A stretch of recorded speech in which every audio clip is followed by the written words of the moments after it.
which is the A level. This cycle is for 6 years.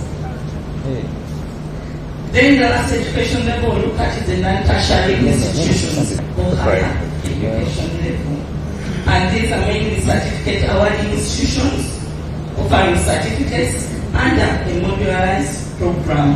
These are mainly on skills like welding, cosmetology, skills. So they offer certificates mainly in skills development, and they admit learners with a minimum of primary leaving examination. So still on the concepts, we will be looking at some indicators. These are measures of quality of education that underscore the outcome of education. So in terms of the measures of quality of education, there are 3 key indicators you'll be looking at. One is the pupil-teacher ratio. This is the proportion of pupils enrolled in a school or education system per teacher. Why do we need this indicator? It's an indicator for teaching workload, personalized instruction, and overall academic performance. So how many teachers are there? How many learners are there per teacher? Pupil classroom ratio.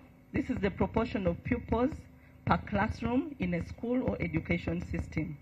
An indicator for adequacy of seating space for effective learning in a given school or institution. The pupil stance ratio is the proportion of pupils per toilet stance, which you would call as a latrine or toilet unit in any given school or institution. This is an indicator of sanitation adequacy and congestion in the education system. In undertaking the baseline education census, we followed several processes. And key to this, the first one, as is in our statistical production cycle, is stakeholder consultations. You need this to ensure that the statistics at the end of the day are relevant, they are of quality, and you're meeting the user needs. So we undertook several stakeholder consultations to determine what we are going to measure, which tools we are going to use, which methodology are we going to adopt. And the stakeholders included, we had a technical working group chaired by the Ministry of Education and Sports. We had the National Council of Higher Education and the Internal Security Organization, among others. So after these consultations, we went ahead to develop the questionnaire, test it, and then we went to recruitment and training of field staff, and then undertook data collection. This was in 2025, and then embarked on data processing analysis, report writing, and here we are today to disseminate the findings from the baseline education census. You will please note that throughout all these processes, we undertook validation exercises, and also, first and foremost, the education census was complete coverage. We went to all schools in the country. And by all schools, yes, we covered all schools in the country. And the coverage was for all schools in pre-primary, primary education, secondary education, and non-tertiary education. In terms of the scope, the education census, unlike other censuses, the reference period was a school calendar year, which was the year 2025. And data collection was undertaken from April to November of 2025. Of course, this excludes the time when there is holidays. We didn't do data collection during holiday time. And the statistical unit of enumeration, which was our focal point of contact for data collection, was the school or institution. So wherever you'd find that, you would ensure that you undertake complete enumeration. And in the enumeration, what did we cover in terms of content? We looked at all the learners present at school at the time of the census. So it was a de facto census of those present at that point in time when we approached the school. We covered all teaching and non-teaching staff present at school at the time of the census. We also looked at identification particulars of the schools, learners, teachers, and non-teaching staff. The census also covered issues to do with WASH, looking at stances, water sources for drinking, what does the school use, what are the classrooms, what are the number of classrooms. We looked at the source of energy for lighting and cooking that the school is using, information, communication, and technology use for education in line with the new curriculum, which is promoting this a lot. So are schools in sync? We looked at school governance, but also among others. So we can't exhaust the list, but there is more to this. So as we undertook the census, of course, as we were setting out, we anticipated some risks, and we had to plan how will we mitigate these. So what risks did we anticipate, and how did we address these? One of them, we knew that there will be schools inflating number of learners. And how did we ensure that this doesn't affect the exercise? We conducted a physical head count of learners in all classes from the same school at the same time. We also ensured that enumeration of all classes in the same school was done at the same time, so we avoid the issue of inflating numbers in a given class or school. But we also expected that learners would be ferried from neighboring private schools to public schools with the aim of inflating the number of learners. So to ensure that this doesn't happen, what did we do?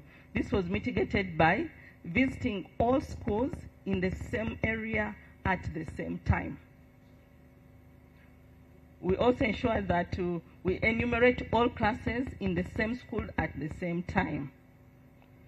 So we had a phased out kind of data collection. You'd go by region and ensure within a region you go to a district, a parish. Everyone is deployed to ensure that the parish is covered at once, leaving no one behind before you move to the next.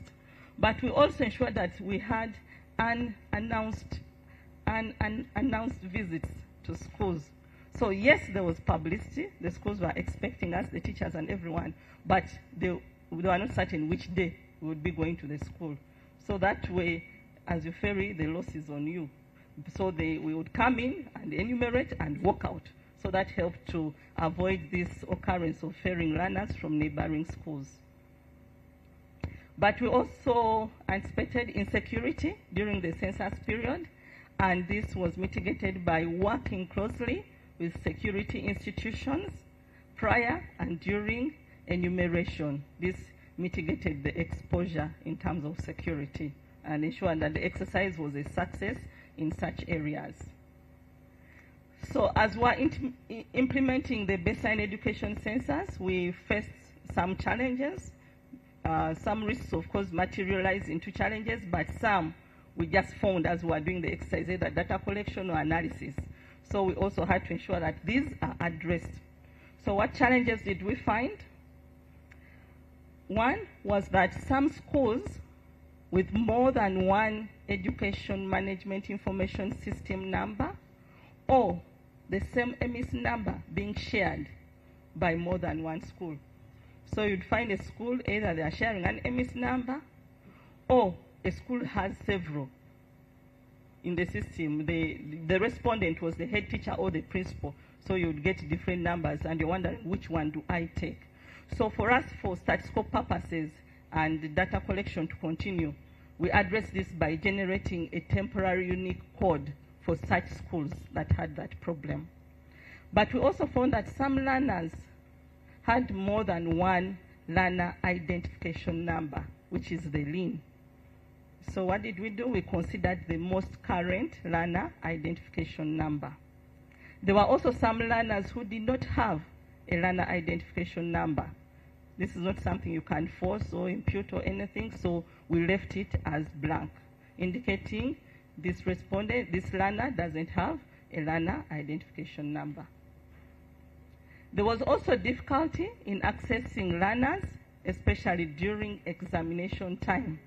And this was addressed by collaborating with the head teachers and following the exam timetable closely to undertake the activity outside examination time. So there had to be a lot of cooperation between the field teams and the school head teachers. There was also reluctance to provide information, mainly in the Greater Kampala metropolitan area. So this was mainly here, but we also experienced it elsewhere. So how did we address this? This was addressed by increased publicity and sensitization to the general public, students, teachers, and parents. The other challenge which we faced was that the teachers strike, which was mainly in public schools. So this was addressed by rescheduling the data collection activities for affected schools until normalcy returned.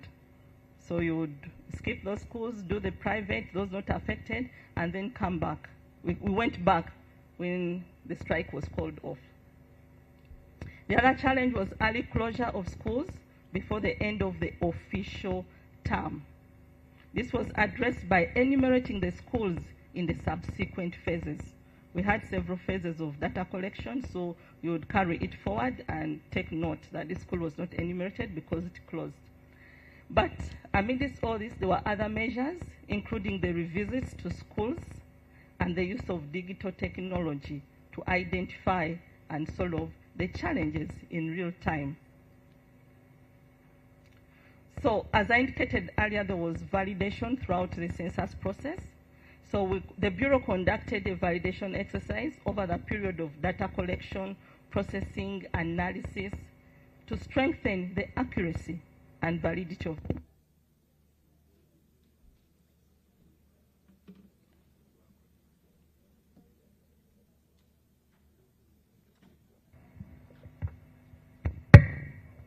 Okay.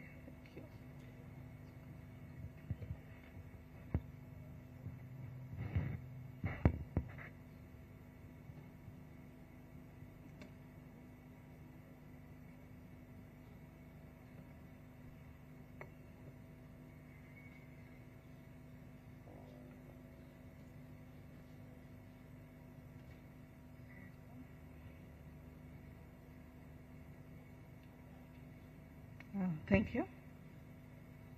So as I was saying, this one, Joshua, can I have this one?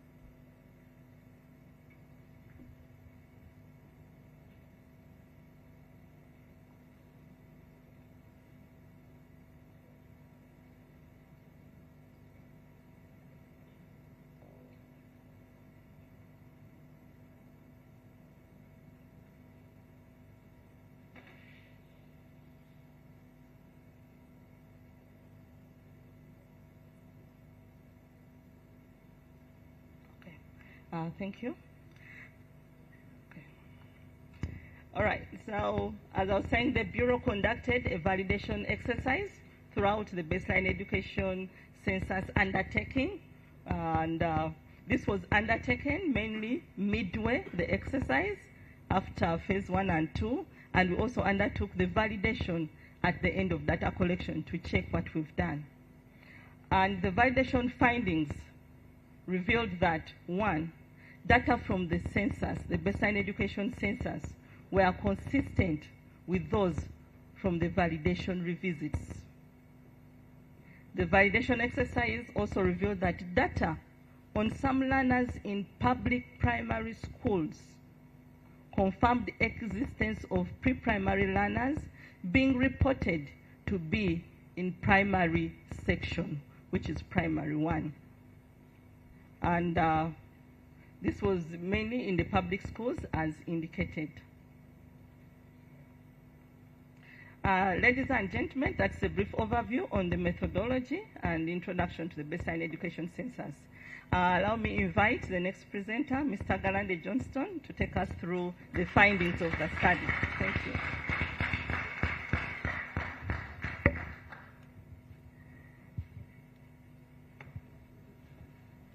Riding on the already established protocol and as introduced, my name is Johnston Galande. Ladies and gentlemen, allow me to share with you the first part of the findings from the baseline education survey.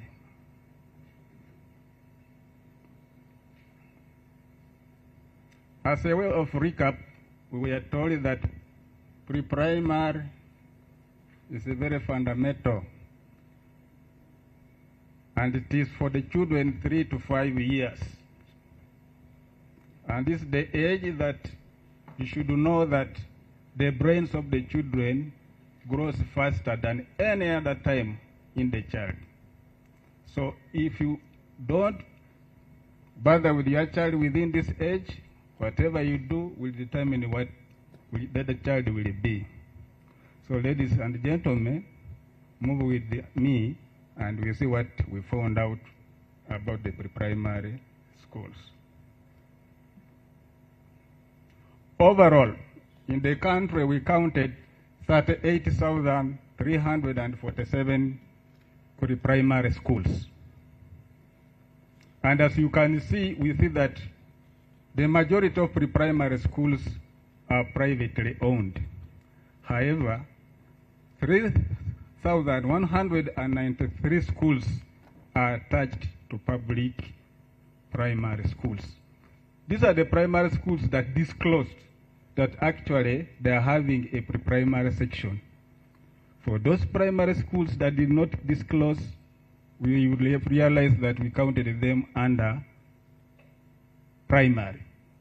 And as a way of telling you is that in other schools where they did not declare, but we also looked at the children at the age and whatever, they created their own classes, P1 Smart, P1 Junior, P1 Zero, P1 Higher, P1, in the way of hiding that they don't have pre-primary section.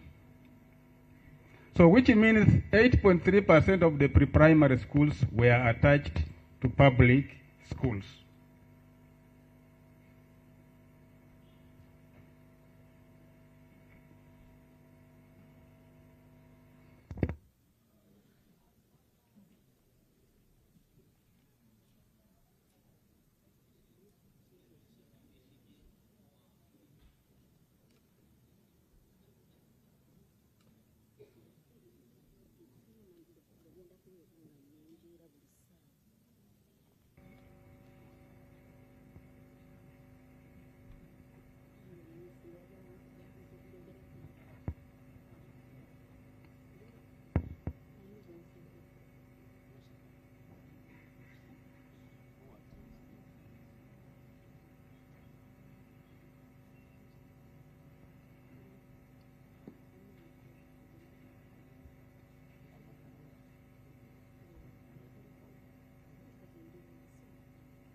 Thank you.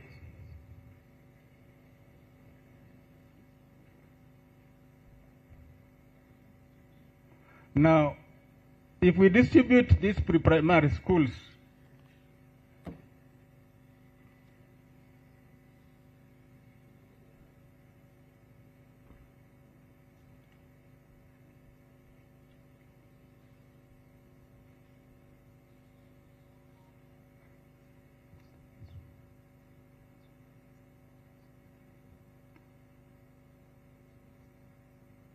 if we distribute these pre-primary schools among the sub-regions that we have, we see that Buganda sub-region takes a lion's share of 15,846.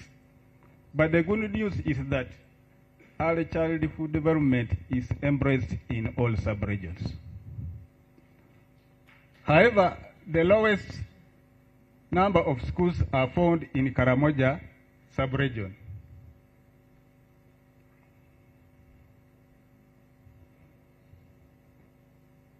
Now, coming to learners, we counted overall in Uganda 674 learners in pre-primary schools. And we see that males are slightly more than the females. And this is just in line with the structure of the population, whereby we have at younger ages, the males are more than the females. So which means the females constitute 49% of the pre-primary learners.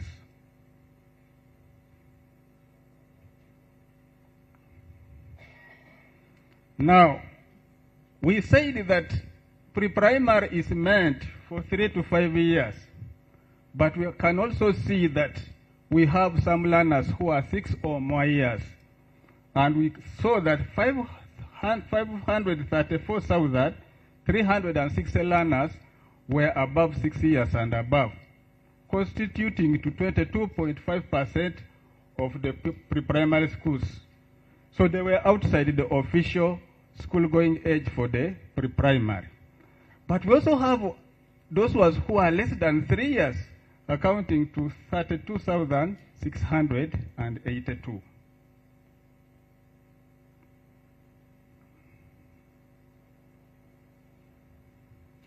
Now, when you come to learners by class, we see that baby class and top class are slightly higher than the middle class. And basically this where we have, where I told you that some people enter late, some people over. So you see that the top class could be having some learners who are above. But also some baby class could be having some who are less than 3 years.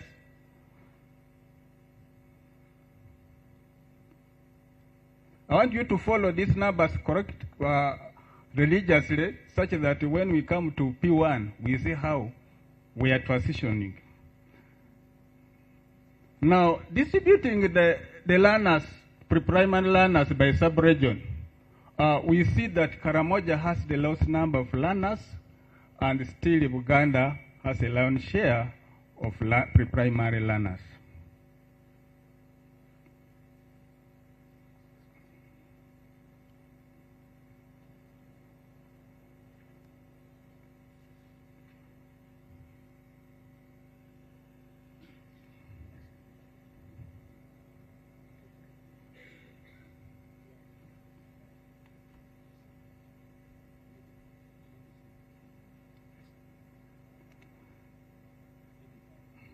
Now, let's go to primary schools.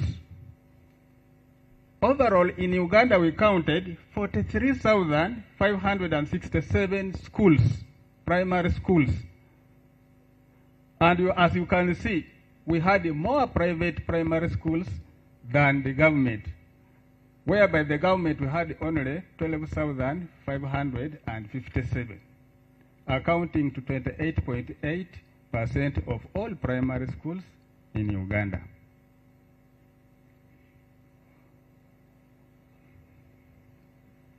Now, distributing these primary schools by sub-region, we see that Madi sub-region had the lowest number of primary schools, and Uganda had the lion's share of 16,538 primary schools. You can also look at your respective regions and see how you are faring.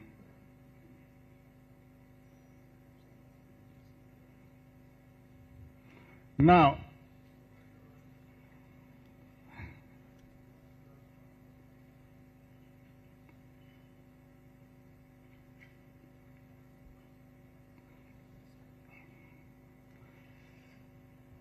so ladies and gentlemen, you can look at your sub-region and see how many primary schools that you have.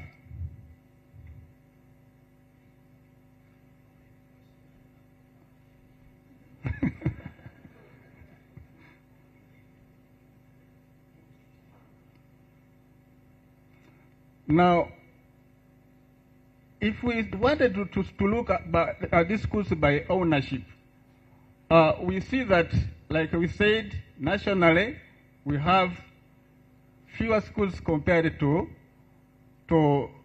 private schools. But also you look at public and also private. We see when you look at private, we still have more schools in Uganda, and the lowest is in Karamoja. But when we come to public, the lowest is in Kampala. So which means Kampala has the lowest number of public schools. And the highest remains in Uganda.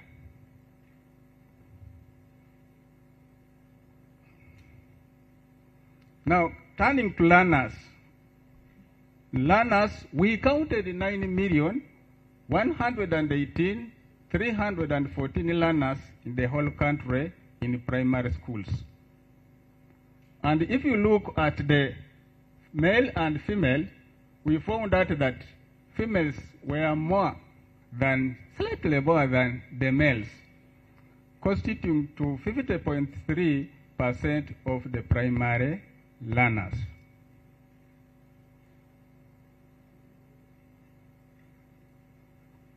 Now, let's disaggregate these learners by class. We see that P1 had the highest number of learners, P3 and P4. But remember, when we were dealing with the pre-primary, we had around 700 learners in pre-primary. So if I told it was a policy that from pre-primary you go to primary one, we would be expecting to see around here also the same number. But here we have 1,000,000.7, additional 1 million, which means there are some learners who join from home to P1. Another thing that we note is that one would have expected a smooth flow from P1, P3, P4, P5, up to P7. But we also noted that there's a traffic jam in P4. People are not moving, and P2. So this is something that either it is from the parents or schools. So it is me and you to see what is bringing up the traffic jam, especially in primary 4.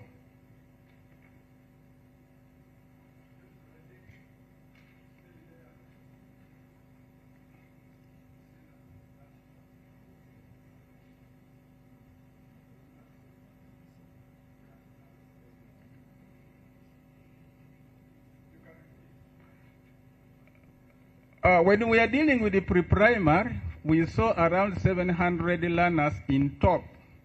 So if there was to be a program, if we would all embrace that program, we would be seeing 700,000 in P1. But because we are seeing 1.7, which means that not all learners go through pre-primary. So we have some learners who go through from home to P1.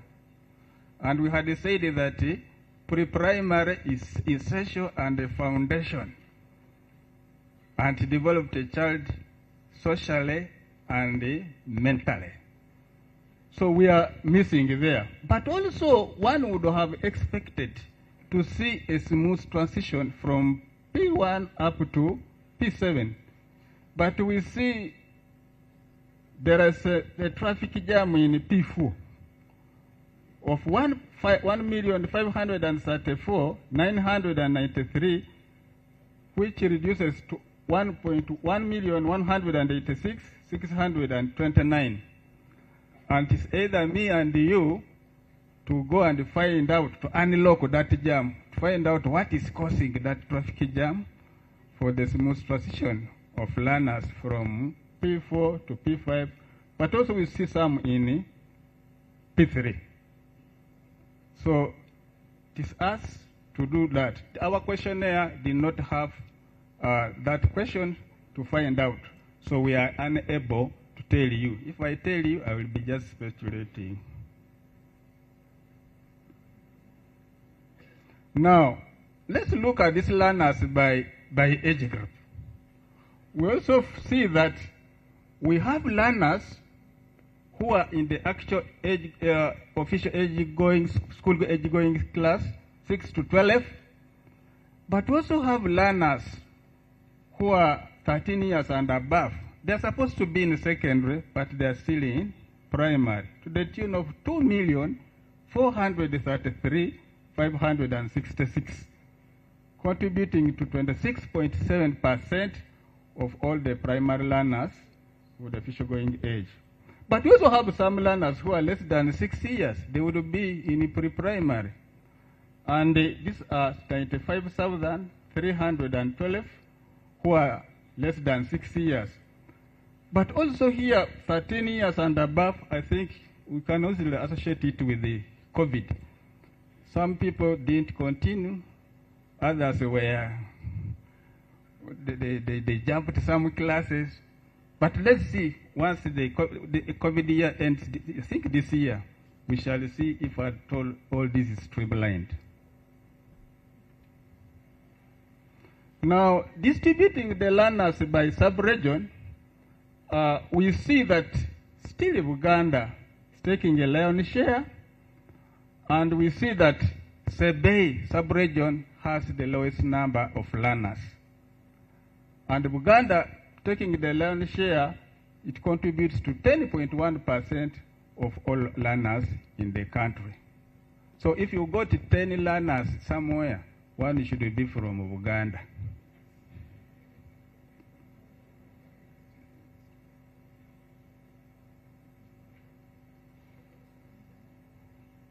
Now, we found out that government schools are fewer than private schools. But when it comes to learners, we are seeing that we have more learners in government schools than in private schools. Whereby, if you look religiously at all sub-regions, you find that almost all sub-regions